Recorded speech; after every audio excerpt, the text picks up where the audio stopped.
Life of love. Life of love. With Joy Hilson. Dear God, Goddess, Creator, thank you for bringing us together, Dr. Sharnael, and this beautiful time, this container we've created to collaborate.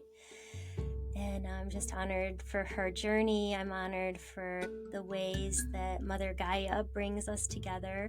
And I would like to call forth our Creator, God, to work through us and for us.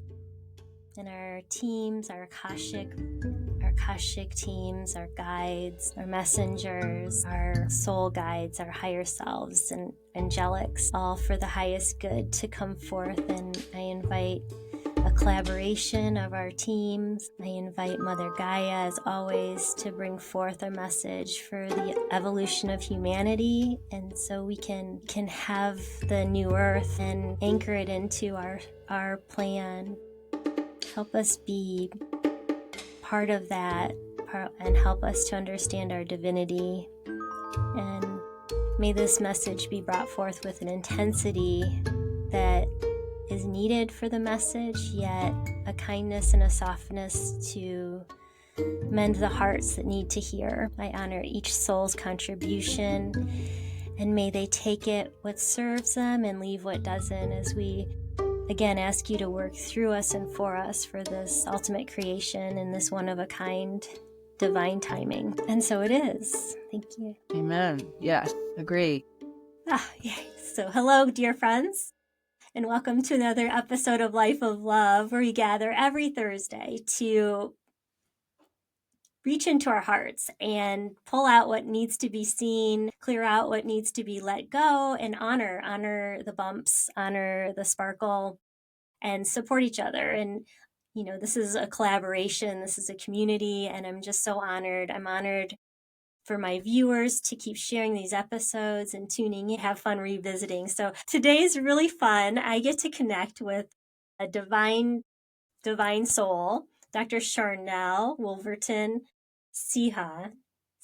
She's coming from Louisiana, and she has had great success writing several books, but this one, The Science of Miracles, is I'm sorry, I'm going to be biased. This one's my favorite, and I even gave it to my son to take to college, and he brought it back, and I was like, thanks for bringing my book back. She's always been in service. Just a short background, she hit a wall with her health and realized she was trying to teach everyone to love themselves and God, but it wasn't taking care of herself.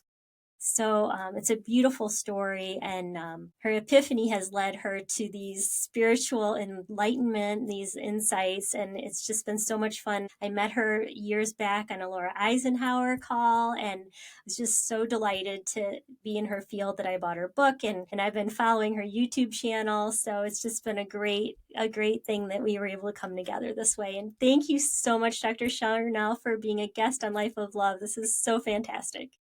Yay! I'm very, very honored to be with you, and I'm glad that we crossed paths again. Like, this is always fun to come to those intersections where we meet each other again, and who knows where this is gonna go. So this is gonna be awesome. We're gonna have fun today. Yes, I agree, and the moment is not lost on me at all. I would love for you to share, I know you wrote in your book that you like to hear people's stories about how the books changed their lives. And I wondered, I have my own story, but also, do you have a story that is something you'd like to highlight for my listeners, just to get an idea of what's involved? And then I can share my story if I can hold it in long enough. Yeah, I mean, the book goes into bilocating, calling for things that maybe were lost to come back through the portals of the air that we have, where we can create things to come back to us that are lost. We talk about energetic purgatory. We talk about timelines and frequency hopping into new timelines. It talks about, just different ways to focus on imagination and outcome mapping, so you can use the DNA technology that Source has given us to create something really cool and powerful, and whether it's a new timeline or whatever, go into health into it, talk about the kingdom versus the kingdom. But yeah, I've had people over the years who talked about like getting crazy checks in the mail or partnership situations where their first love or divine love came in, or that perfect job showed up, or, I've had my kids actually practice some of the things that I've experienced, and I can share a story with that if that's something you're interested in. But I meant to write this book in a place where kids can read it, because I wanted my own kids to be able to read it, and which I don't know if they ever have sat down and read it, but they've definitely heard me talk about all things and have applied them, and I've seen fruit of that, and it's fun to watch. It's so magical. It's so fantastic and so faith anchored. It's like you bring in the Bible, you bring in all the facets, and it's just, I mean, I was reading over it today just because it's been a minute, right? And Yeah. it's like I feel like it's a pep talk. I feel like you're giving me a pep talk because there's one-liners in there, and it's like you're talking to me. So it's so amazing. So I can only imagine. I would love to hear what your kids did, what they brought forth using your techniques. I mean, it's all frequency. We're all energy, right? Like our thoughts, our emotions, our words, it's all energetics. So yeah, if I would love to hear the story. So I had a situation, if you want to talk about frequency hopping or time jumping and or returning things back, because as we move things around, it does change the timeline. And with every choice that we make, we're creating new paths, not only up here, but out here, which also affects the collective. So, every individual inside job changes everything. And we can always work on the inside, and this is what changes everything for us. But I had these wrist weights that I would wear, and I would work out with them, and I was a little OCD about making sure I have like always wearing them for maybe an extra calorie to burn here and there or whatever. And I was going on a trip, and I travel quite often. I was going to be on a plane the next day, and I, for some reason, could not find my wrist weights. And I was just like, again, a little bit of like PTSD over just dumb things like being OCD and like, oh, where's my thing, And old patterns would be, I can't find my so-and-so, and of course, Who took them? Yeah. right. And if Yeah. we can't find something and we make that a belief, then we won't find it, because we're basically creating even more force on the not finding. The scarcity of the object. Yeah. Yeah. So what I do when I am looking for something that I have misplaced, I just say, thank you, God, that I am God's hands holding my whatever. Or I'll think, thank you that I'm seeing in this case, my weights. Thank you that I'm God's eyes seeing my weights. And then usually I'll get like a picture of where they are, or I am God's hands holding my weights or whatever. So I did that little practice.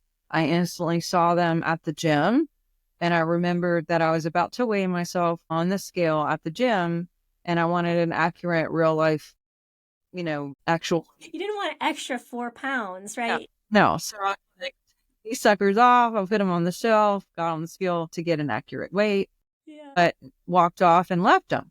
So I called the gym and I was like, hey, can you please look on the shelf? I left them there, blah, blah, blah. She's like, actually, we found them already. We put them in lost and found. Do you want to come pick them up tonight? Well, it was too late. They were about to close by the time it was time to go. They had been over, and my flight was leaving in the morning before it was too late. So, I wouldn't be able to get them to go on this trip in my mind. That's what I made up. So I was like thinking that to myself. And then I was thinking, well, why am I thinking that? Why don't I create something different? And it was a little bit different, but I was just like, you know what? Now that I went to bed and I packed it, I had everything ready, and I thought, now that I already have my weights and I have them for this trip, what's new and different for me? And I started feeling like, I'm so happy I have my weights and I feel better and blah, blah, blah. And just going into the feelings of that. Kind of didn't think about it anymore. Went to bed, woke up the next morning, got all my stuff together, got in the car, was about to go to the airport. And then when I was in the car, I was like, ooh, I remembered my phone was next to my bed and I better go back and get it. So open the door, go back in the house, Walk back to the bedroom. Not only is my bed like pulled up, which I normally don't fix my bed, just being honest. And my bed was pulled up and my weights were literally just crisscross on top of my bed. And I was like, whoa. And I was literally like holding them. So get in the car. When it was early enough for me to call the gym, I called the gym and said, hey, are my weights still there? And the lady was like, yeah, I mean, I'm sure they're in the box of pen. I was like, can you just go look and see? And she was like, okay, hold on. She goes in there. She's like, oh my gosh, they're gone. I hope someone didn't take them, blah, blah, blah, blah, blah. I don't know who would have taken those or why they would, you know, it's just like, it's good. It's fine.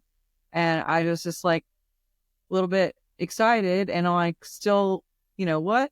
Anyway, so my kids saw all that and experienced that. And then fast forward, we were doing a conference and I just remember what, somewhere, in a city not too far from here, actually. And my daughter was selling chocolate at the conference for her school for like a fundraiser thing for her school. She's whatever was going on. So she was sitting at the registration table and there was little bars and she just got a new wallet. She's so excited and people are buying one bar at a time. And she's just like every sale, she's feeling so confident. And one guy came, bought all the rest of the chocolate, gave her $40. And so she had like $40 in her hand.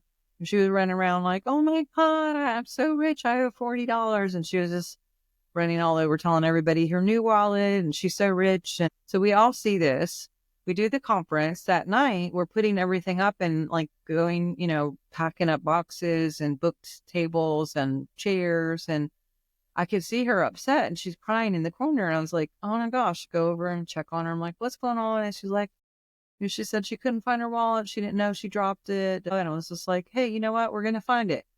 Now just imagine that you already have your wallet in your hand. What's new and different for you? So I tell my team, she's telling my team, we're all looking. We're thinking maybe it's on the floor. Maybe someone picked it up. We're looking at double checking the boxes and go through the night. And now it's way late and we're owners coming to lock up.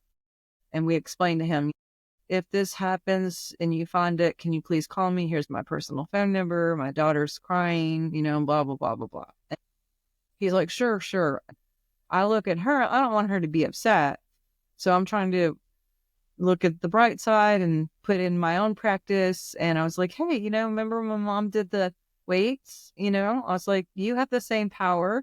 I'm sure everything's fine. We're going to go home. It's probably going to be sitting on my bed when we get home. Just put your energy towards already having your wallet back in your hand and your $40 and whatever else. So I didn't actually believe it.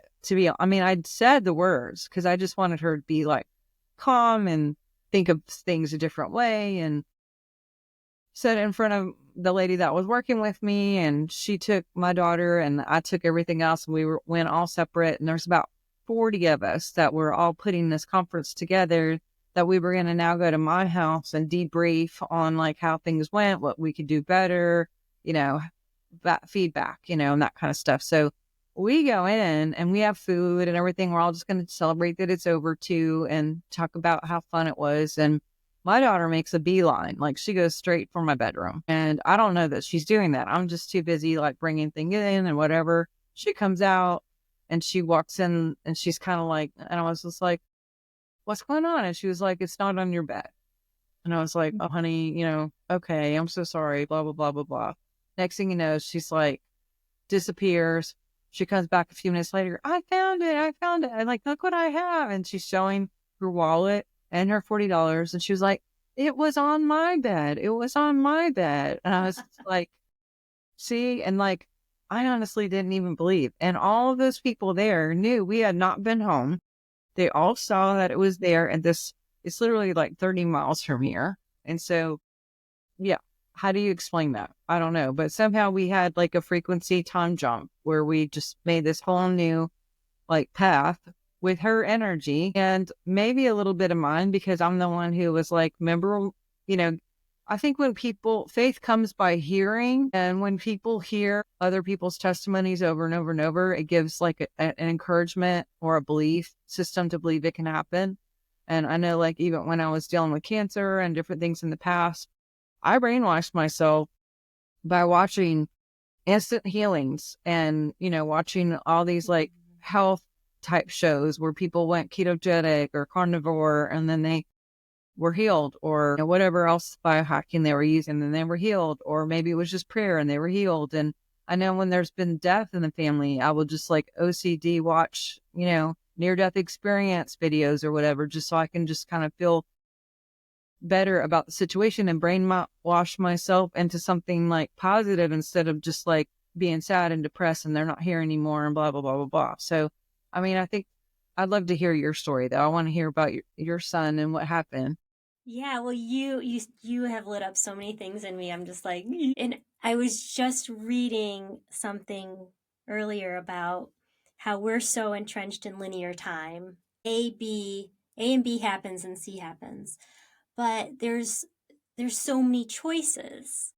Like we have, if you look back in your life, and there is really no past until you remember it. Like the past is nothing anymore. It's just like you might have videos or pictures, but every every choice isn't linear. There's multiple, like you might have had a choice of different high schools, or you might have had a choice of 5 different ways to get to the grocery store one day, and one way you get in an accident, one way you might slow down to not hit something in the road, one way you might bump into a neighbor who tells you something you need to know. But you have these choices, and the more I'm alive, I realize that we're experiencing multiple dimensions at the same time. It just depends on what choice you make. And that's what's so powerful about your work, is like looking at your words, your emotions, and your thoughts to pick the highest timeline, to pick the highest frequency that's available.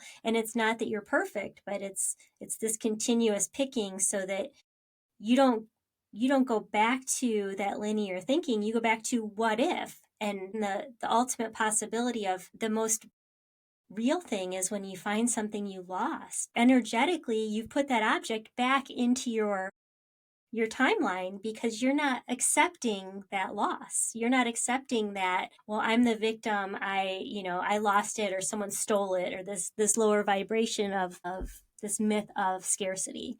So that's what's like, oh, I gotta let this out. And then my son really hasn't used it to find things. Although I lost a diamond ring, and it was like, I was sure I left it.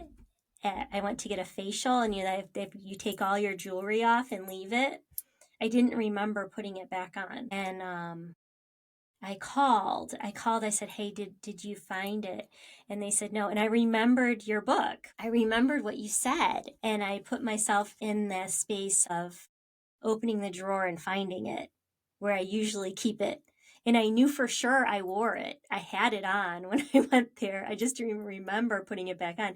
So I didn't go back to that old timeline. And it was there in the drawer. And and I was freaking out. And then it was funny because I haven't used my AirPods in a couple of days. And you practice this and it becomes like secondhand. But I hadn't used my AirPods, and I always like to use my AirPods when I record, because I can set it up to my software and I can still use my good mic. I don't have to use the AirPod. But anyway, it's just this set of AirPods. And I went to get ready for our interview, and I was like, where are my AirPods? I haven't seen them in like 3 days, and I hadn't recorded since last Wednesday. And I was like, and I put myself in the place of finding, and my higher self said, they're in your backpack. I didn't have to search around for 10 minutes looking in every different room I'd been in. And it's so funny because it's natural now to know that I can access the information and find the things. And it's a beautiful thing, but it's just the beginning. It's just the beginning to find your stuff. All the other possibilities that are out there, you can go. That's why I get so excited about it, is that there's endless ramifications of this. That this is something, that a breadcrumb that our higher self left for us, that we can take as far as we want. It's just that choice. Are you willing to let go of the linear timeline and our programming and say, there's something else possible? And Yeah. you're the only limit to what it can be. Yes, I used to say the sky is the limit, and I'm like, that's a bad program. I'm like, what can we replace it with? It's like miracles are my inheritance. Yeah. Yeah. That's And really I love cool. what you say about the GPS. Yes, the God positioning system. God, and Yes, it's just yeah. like, God, show me what's available. Show me my divinity, because I think it's so easy to forget that we're all light, that we're all beings that carry unlimited light. And it's like it's within us. It's not dependent on someone telling us that we're light. It's not dependent on us being complimented or how many people agree with us. It's Yeah. there and accessible, and Yes. I just love to remind people of it. And so when I'm able to connect with a soul like yours, it's just like such a delight to get the affirmation. I don't need it, but I really like it when I can get it. It gives you like comfort, confidence, and for me anyway, when I see like these little signs along the way, it just gives a little bit more like, yay, you're on the right path. This is the right thing, and it helps you keep going. At least it helps me keep going anyway.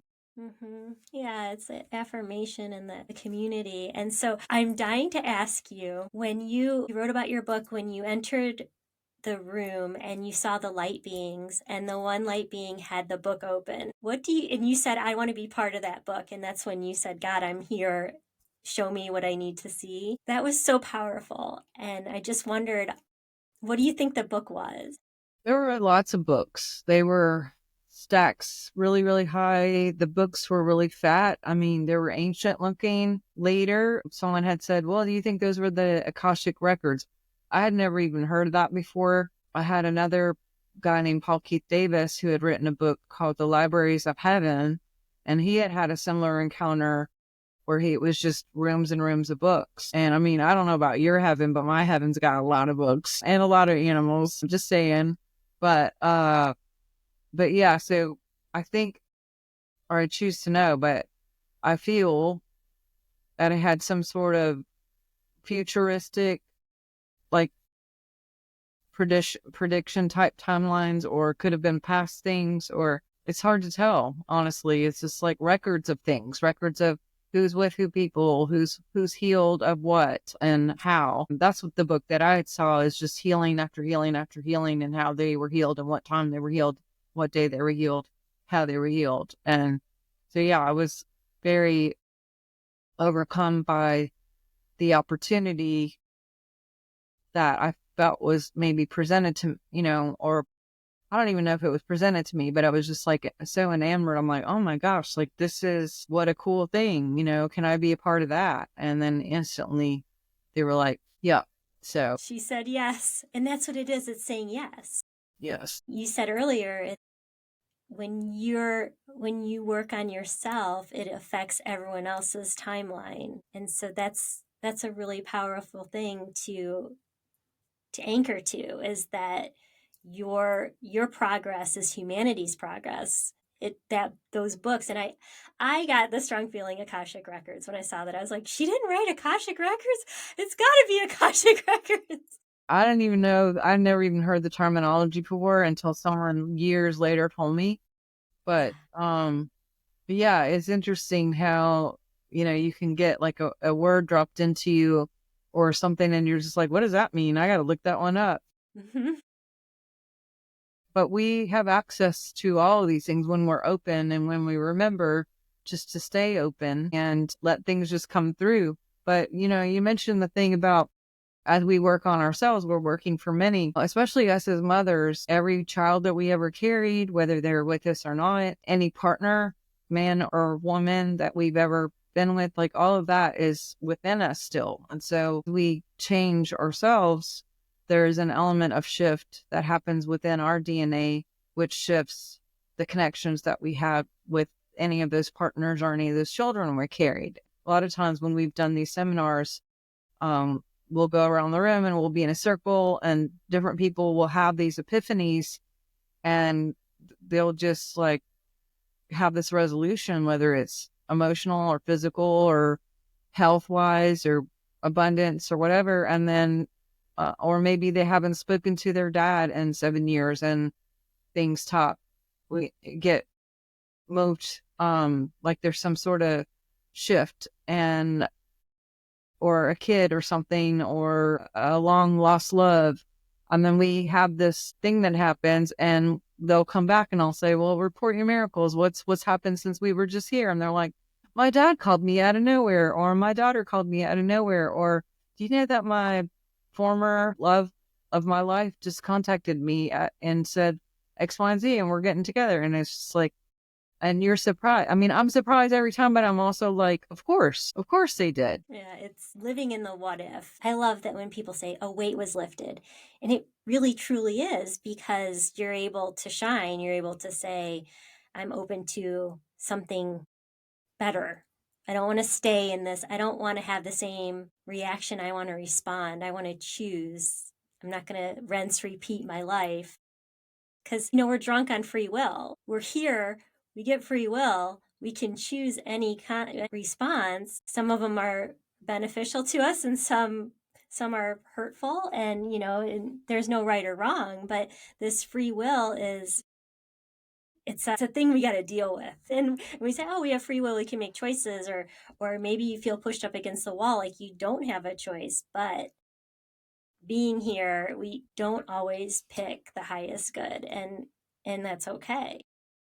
And free will is actually more powerful force than spirit, which I kind of was like, what? But when I was working with Dr. Lucky, we talked a lot about will. And he said, well, your will is 400,000 times stronger than your spirit. You can actually override what God's will is with our own will. And I had this dream, this reoccurring dream, that it's time to meet Will, it's time to meet Will, it's time to meet Will. And then I was just like, I go and meet up with him, and then he starts telling me about how willpower is more, a bigger sweep, and then you mentioned something about, gosh, I'm trying to remember what you just said about the whole will thing, but the word heretic has to do with making a choice that maybe not everybody is into it, but it's just making a new choice. And it's like, we do have these choices, and they are going to bring us to one timeline or another. And it's just like you said, all the little tiny ones of like, go to this grocery store, or go to the post office first, or go to your grandmother's, or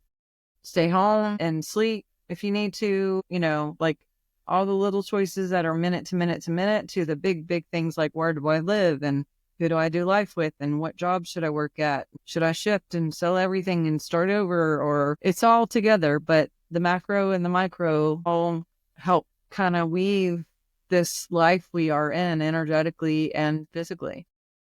I love that. And that makes sense that will is stronger than spirit, because it's your choice. And if you're in spirit, if you're in the higher dimensions, there's nothing but good and love. There's no choice to do anything else. So that really resonates. And oh my gosh, I want to talk about the crystals, because this has been in my field lately really strong, because I keep hearing about the crystals in the earth, and that connection, the crystals in the earth. And I believe that our DNA is crystalline. Then that's how we connect, and that's how we can get messages, we can get feelings, we can connect with our higher self through this magnetism, contraction, expansion. And it's all through this, I believe it's through the crystalline grid, through the earth. And then, we have our crystals that we can connect with to clear and to amplify it. So good. And yeah. So we're like, guys, we are throwing, she's got such beautiful crystals in her family. And the thing is, you can infuse these crystals with whatever you want. And yes, you have got to check out Dr. Sharnael's crystal book. And the energetics of each crystal are infused on the pictures. Like, this is a thing. And so you don't have to go spend $1,000 at the local mineral gem show when they come to town every 2 years. You can access these through photographs, which is amazing. So what I've been asking lately is for the crystals to give me upgrades and to help me evolve in the way I need to evolve to serve my highest good, to perform my purpose. So I would be remiss not to share this with the audience, because you're into you're into this too, and I say into it, but it's an energetic that when you hear that there's crystals throughout the earth, like throughout the center of the earth, when you go for a walk and you notice, I mean, I can't go anywhere in Georgia on a hike without seeing these gold like crystals. And I start picking them up and I'm like, well, this is ridiculous because I'm going to end up with the whole path in my pocket because, we kicked out the Indians to get the gold here. That's part of the heritage of this area of Georgia with the Trail of Tears, which is an atrocity, but it's the energetics of it that they were looking for. And I believe that if you steal it from somebody else, you've tainted it. But I digress. But I wanted you to share, your. I can tell you're lit up about it, but yeah, I mean, as far as giant skulls that are in the earth, or is it just crystals all over the earth, or are the crystals where the ley lines are? What's your take on it? And I know we're getting close to our times. Yeah, We have like 2 minutes to talk about it. yeah, we should probably do a part 2 just on crystals or something. But yeah, Okay. they're all in the earth. They're in us, like you said. They're alive.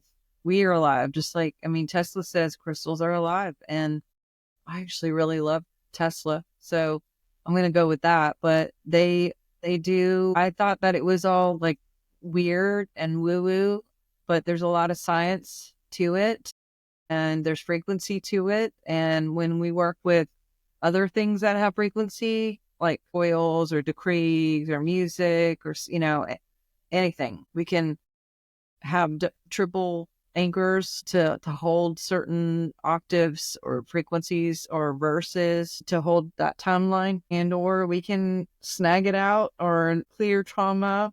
There's so many things that you can do with these guys, but they do stabilize the field. So, we've tested over and over when there's like disruption in the field that we can introduce something of crystal and it stabilizes. This is lapis lazuli, and it's actually mentioned in the Bible.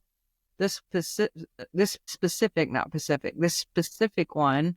It does look like the ocean. There's a part where I think not Joseph. I'm trying to remember the guy's name. He was told to go a certain place, Bethel, and to lay his head down, and he like put his head down on a rock. They don't mention the name of the rock unless you actually look at the previous text and go back to look at the very, very first words. And it mentions this specific stone, not this very one, but I'm just saying this kind. And he saw the staircase that went up and down.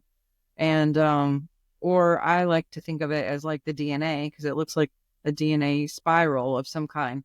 And he was like, Bethel is, anyway, that's the scripture. There's tons of stuff about, rivers of crystals and walkways of crystals, and who knows where we are with all of that. But I think the more and more we get into technology and the more we get into the future, we're going to see even more. Of course, crystals are in all of our medical devices and phones and cars, and people are like, oh, that's the devil or whatever. It's like, I'm so sorry, but you are using crystals already. And if that's witchcraft, then I guess you're in witchcraft, cancel clear, so it's like, and what is the word witch anyway, by the way? Because Joan of Arc was apparently a witch, and she definitely wasn't. So what does that even mean? Right. I know. It's an old system of labeling that, you don't understand someone's light. Yeah. So, yeah. The whole was told that someone called me that, and I was like, well, I'll take that as a compliment. Thank you. A lot of people are misunderstood, and I guess it's their prerogative to think what they want to think. But I adore how it changes your state, and you can draw on that to keep your frequency where you want it, so you can show your highest light, you can show your highest good, and that's what it's about. So if God gave us these wonderful things, who are we to deny talking about them and sharing it? And the other thing, the water, when you freeze it, it looks like a crystal, like the crystalline structure of ice. I mean, how beautiful to see, when your window frosts over and it creates the beautiful designs. And then if you want to go into another rabbit hole, go check out the Vera, what is her name? Ada Austin. Veda Austin. Yeah, New Zealand, her water stuff. Yeah, she's been on my show a few times. It's pretty awesome. Yeah. So that's and I do want to shout out your channel on YouTube. It's True. Yes, Dr. Sharnael's True TV. And we are every Thursday at noon. And we like to talk about the paranormal and the fun things and the UFOs and the Bigfoots and the transformation and the health stuff and like the spiritual, spooky, fun kind of bilocating and, all the frequency things that are really fun. Great. So yeah, and I'll put a link to your channel on mine, and I encourage everyone to connect because you just have so much inspiration, and I just adore your work. So thank you so much for your time today. This has been delightful. Yes, ma'am. Well, anytime. And thank you so much for the opportunity to work with you and collab with you like we talked about. And definitely hi to all your listeners. You can guys find me at drsharnael.com. I have my podcast is also there. There's some free stuff. I think if you put in your email, you get like an automatic free class, and there's a lot of other free stuff on there. My online courses are there. I do biofeedback long distance, but I do have my practice here in Louisiana if you're here in real life. But I have about 15,000 people across the world that we do over the phone and through Zoom. So there's a lot of different ways we can connect and see how there's any way I can serve or help. Then you guys just reach out. And yeah. Oh, and I didn't tell you earlier, you got me through my explant surgery because I had gotten them after breastfeeding the two boys, and I was just like, oh, I need something. And they were not good for me. They were not good. Actually, in my surgery, I found the surgeon through your recommendation. I couldn't get up to Ohio to see the surgeon that helped you, but I found one in the Atlanta area. There were 3 different surgeons, and I met this one, and he is like the best. And he actually, they had both ruptured, and I didn't realize it. And he got everything out. It was a difficult surgery and not fun recovering with the drains and everything, but it's been a year. I had it done last January, so it's almost a year. wow. So I've felt so much better. But I mean, I watched that interview and I was like, I knew I needed to do something because I knew the one wasn't right. Yeah. I had no idea both of them had ruptured. And so thank you for doing that for me too. You have no idea the impact you've made. Oh my gosh. Yeah. If anyone's out there and you've had that, go check out that whole interview with Dr. Fink, and it'll give you a lot of insight. She's pretty fantastic. So. She's pretty amazing. I was like, and I was trying to figure out how to get to Ohio, but I was like, I just need to do this. I can't plan out 6 months. I've just got to, go local to keep it simple. But I went to someone local, and their idea was to pop it and then see how it felt after and see if I liked the way it looked, because she was really insistent on replacing them instead of just removing them. And I had already had them taken out and replaced once, and that didn't work either. So I wasn't really wanting to replace them. I was just wanting them out. But sit here and have her say oh, well, before we do the surgery, if you want, I can just go in and we can do a quick pop and let them out. And then you can have a few weeks to decide if you want to, go forward with having them removed or not. I'm like, so you're just going to let all of that loose in the whole purpose of not getting that, because it's mold and parasites and all kinds of stuff in that water, and if it's gel or if it's depending on what's inside. So, but yeah, it was causing me to be really sick. And if you have a rupture, people are like, oh, it's fine. It'll just your body. She told me your body will just absorb it. Do not listen to anyone who tells you to not take it's not natural, right? It's not gonna. Our bodies have to deal with so much contaminants that how can you bombard it even more? How can you knowingly do that? Yeah, I'm not a doctor, but that doesn't make sense to me. Just saying. So I was like, you're not my doctor. Bye-bye. I'll try someone else. Really nice meeting you, and peace out. I'm out of here. Yeah, my rule of thumb was when I was looking for someone, I wanted to find someone that wasn't still putting them in. Because if you're making money putting them in while you're taking them out, if you firmly believe they're not good to take them out, then why are you putting them in? That was a conflict for me. So this lady, she had been doing it for 30 years. She really kind of pioneered the whole thing. She had been to Washington and like fought for all of those things and trying to explain and re-educate. She went to Yale at 16. She has little tiny hands, which is perfect for surgery. You know, you want little tiny hands. She's so cute. She is Yeah. so adorable. And she's the firecracker, man. Yeah. But it is kind of, you know, you can get, I was going to say it's hard to get in, but you can get in if it's meant to be. And she's a sweet lady. Yeah, for sure. Well, thank you again for that. If we didn't reconnect, I wanted to make sure you knew about that because that was huge. Oh, what things are going on behind the scenes. Interesting. Right. Good to hear the reports. Yeah, exactly. So I wanted to give you that back. Well, thanks again and much love to you and let's connect soon. Yes, ma'am. Thank you so much. Bless you. Thanks for doing what you're doing. Thank you. Bye.